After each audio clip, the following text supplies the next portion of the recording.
Well, as one-sided an affair as you're likely to see in a game of cricket, and Afghanistan have flexed some serious muscle against Sri Lanka, and effectively in this curious format of the Asia Cup, in spite of just winning their first game, have already put more than a foot, you think, in the Super Fours. The openers made light work of this target, this well below par target that their bowlers helped themselves achieve, and as a result, it's an 8-wicket win for Mohammad Nabi's side. On ESPN looking for T20 timeout. Quick review of this game it shall be, as Afghanistan have made light work of it in just 10 overs with Gaurav, Sundararaman, Wasim, Jaffer and Farveez, Maharoof. JS, your closing comments on Amit's show were absolutely spot on. I'm sure Afghanistan had that chat too. Let's finish this quickly, because if you win in 10 overs in this format, that effectively puts them through. Absolutely, it's a great win, and it's such a key win. I was very, very impressed with the way they attacked the spinners, the way they went after the bowling.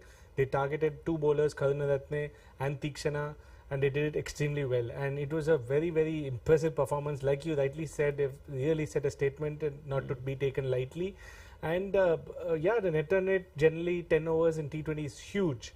So they have to like really lose badly against Bangladesh to even not make it. Even if a close loss is more than enough, I guess, for them to make it. Yeah, I mean, funny things happen in cricket, but you think now it's going to take something extraordinary, almost improbable, for Afghanistan to not find themselves in the next round. Wasim, we were wanting to see what sort of approach they take. Will they make it look easy? My God, they made it look so easy, especially your boy Gurbaz, who of course you said is a player to watch out for. Well, I think he cut the chase short in it. He just killed the chase, 18 ball 40, and that's exactly how you need to approach those, small totals. And Afghanistan got it spot on. They went after the bowling, which was inexperienced, and obviously the total wasn't very high, but I think the approach was absolutely brilliant and good to watch from Afghanistan. I think they played a perfect game. They made a big statement. They look like a team to beat. Farveez, how do you review a game like that from a Sri Lankan point of view?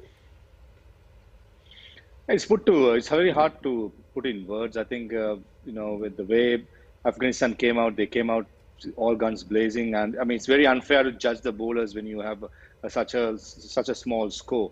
And as you correctly said, I think Afghanistan will have a foot and a half in the next round at the moment, and Sri Lanka will only hope Afghanistan will beat Bangladesh in Sharjah on Tuesday, and then virtually it will be a semi-final between Bangladesh and Sri Lanka during next time they play up in Dubai. So overall, I think quick hats off to Afghanistan, how they bowl, how they batted. The plans are fantastic. When you set the tone in the first over itself, how Farooqi managed to do it, I think ever since then Sri Lanka were chasing the game. Yeah, we must go back to that first over. Is it fair to say that was the most decisive period of play, Farveez? With the way Farooqi started, that would have probably sent some sort of panic or just unsettled the Sri Lankan dressing lineup after our dressing room after losing the toss to. We know that plays an important part in the UAE. But if you have to look at the most decisive period of play in this game, shall we just go back to the first over of Fazal Haq Farooqi? Absolutely spot on. I think we always talk about in cricket setting the tone with the bat or the ball. The way he did it, the first over, two key batsmen of Sri Lanka in form leading up to this tournament, Kusal Mendis and Charita Salanka. I think he will be my man of the match for sure. Wasim, you concur, or would you still look back at that period and say, as well as Farooqi bowled, as you pointed out in our mid-show too, you were disappointed with some of the shot selection? Well, I think it played a part. Definitely, they started well, but I think 2 wickets in the first over shouldn't be deciding the game, in my opinion. I think Sri Lanka batted badly. There was some soft dismissal. And I said that, dismissal of Rajapaksha and some soft dismissal of Shanaka and, a couple of others as well, the soft selection on Nisanka as well. Even though, on the hindsight, you would say he wasn't out. But after 2 wickets down, playing that rash shot of the second over, I think they'll rue that. Definitely Afghanistan did well in the first over.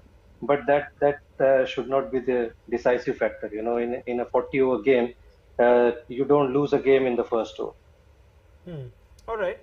What has this game taught us about what we can expect perhaps in the UAE in these conditions this time of year? It's a big game tomorrow, India-Pakistan. Now, with the way Farooqi bowled, you think, wow, we should have as many fast bowlers. Then the spinners came and continued to kind of choke that innings, hardly give anything between them, did Mujib Rashid and Mohammad Nabi. Is there any pattern that you can pick from a game like this, Cheers? Not really, but I think winning the toss, choosing to bowl is something I don't see other teams not doing. So I think that is something we have to expect. So teams have to prepare on how to approach when you're going to bat first. I think that's the learning, and I believe that tomorrow's match is also going to be played in the same pitch. So it's very important to see what Indian players and Pakistan players have kind of learned from here in terms of the lengths to bowl. Like you said, pace, spin, I don't see too much, but early on, it's just those first 2-3 overs, Raunak, where you get that swing, where players like Bhuvi or Pakistan's opening fast bowlers may kind of, you have to be careful there. So after that, I think it seems pretty easy. We saw the chasing team, how easy it was. And with respect to Sri Lanka's tactics, I just wanted to ask Farveez if they would have bowled 3 overs of Hasaranga in the power play. I think he was the best bowler. You want to, in such a short chase, I would have bowled 3 overs up front just directly. Farveez, would you give that any thought at this point? I think it's definitely a good idea to have it, but the way Dilshan Madhusankar has been bowling lately, I know it's not international cricket, but the domestic cricket tournament which happened just before this Asia Cup, he was swinging the ball with pace, and he was very impressive. That's why he made his T20 debut today. But as I said, it's very unfair if a bowler be judged under these circumstances. But definitely Wanindu Hasaranga could have been an option. But I understand why Dasun Shanaka gave over to Matisha Patirana as well. Unorthodox, Ramla Gurbaz wouldn't have faced him before. So all this stuff can be taken, but I think, the way Afghanistan played right throughout, it's just everything has gone their way, and Sri Lanka will only rue the fact that the way they batted, cheap dismissals, as Wasim said, and you're just gifting the wickets away. You can't win international games just batting like that, and you don't expect your bowlers to, defend such a mediocre score.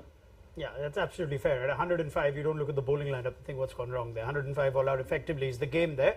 But from what Jay said towards the end, we saw Farooqi bowl some balls that we all got very excited with. Wasim, is there something for opening batters, top order batters, to take from that first 20 minutes or so of today's game? Didn't look like there was that sort of movement in the second innings, whether that's to do with the scoreboard, where the game stood, I don't know. But you could tell me more. Could you take something away from just the first 20 minutes as an opening batter for the rest of the tournament? Well, I think you can easily make out that, he swings the ball both ways. So you got to look out for it. He sets the batsman up by bowling away and then bringing the ball in. So he can swing the ball both ways. So his first couple of overs, he's looking for wickets. So batters has to be a little bit watchful. Obviously, it's a T20 game. You can't take too much time. But, he'll give you boundary balls. But when somebody swings the ball, you don't want to, give them wickets. Those are the bowlers who are dangerous, who swings the ball. If somebody is bowling 140, 145 without swinging the ball, it's easier to face rather than somebody swinging the ball both ways. So I think the batters just need to be a little cautious in the first, his 2 overs.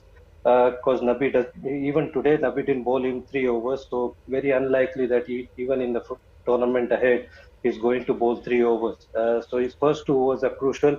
I think the other end, you don't see many bowlers, the other Afghanistan bowlers who look like getting wickets or even swinging the ball. So Farooqi, you just need to give him a little bit of respect, and after that, you've got other bowlers to target on. All right, fair enough. I think if we go on any longer, we'll be going longer than that second innings. So let's wrap it up here. There's a lot more to celebrate about Afghanistan, but we will have ample opportunity for that. If this is indeed the pattern and the form in which they're going to play in this tournament, they could very well pose a serious challenge to Bangladesh, could end as group toppers. And that'll give us a story to continue narrating through this Asia Cup. Still early days though, so we leave it here. Sri Lanka have done themselves no favours by this margin of defeat, and they will now hope for a little favour from Afghanistan to beat Bangladesh to set up an effective knockout game regardless of run rate, like Farveez Maharoof points out, when Sri Lanka and Bangladesh play the last game of this group. We will be back tomorrow for that's the big contest of the weekend, you have to say, with due respect to today's teams. India v Pakistan is where our attention shall lie just after 7 in India after the toss. Join us then. Big thank you to Wasim Jaffer as well as Farveez Maharoof. Farveez, 1 out of 2 on the prayer list. It's all right. United win is always sweet, right? Next time we get a Sri Lanka win and they still qualify, maybe that'll make you happier. But 1 out of 2 is okay. Farveez would have hoped that Sri Lanka game would have been the first and then Man United game. You can say everything much sweeter if Fulham beats Arsenal now, just to see Raunak's reaction. Farveez, good night. Good night, Farveez. Bye. See you. Time to go. All right. See you guys. Just because Sri Lanka, not when you're pulling me and my Arsenal down with you. That's not the man I know you for, Farveez Maharoof. Anyway, all good fun. Plenty more from Farveez as the Asia Cup comes along. So too Wasim, Jaffer. GS, you aren't going anywhere. I mean, you're going home to hotel, but you're going to be back tomorrow. Yeah. We look forward to your company. Enjoyed this? It's easy, right? Video work, Yeah, studio this work. game has been good. All games that might get over early. Let's see. Quick game is a good game. Michael Holding said that very early when we used to do ESPN Cricket Info shows. That holds through even in the format that Mikey doesn't watch. We leave you there then, and do hope for your company tomorrow at 7 o'clock, where we will have GS in studio. So too Robin Uthappa and Mickey Arthur as we build up to India versus Pakistan. We'll see you on Sunday. Good night.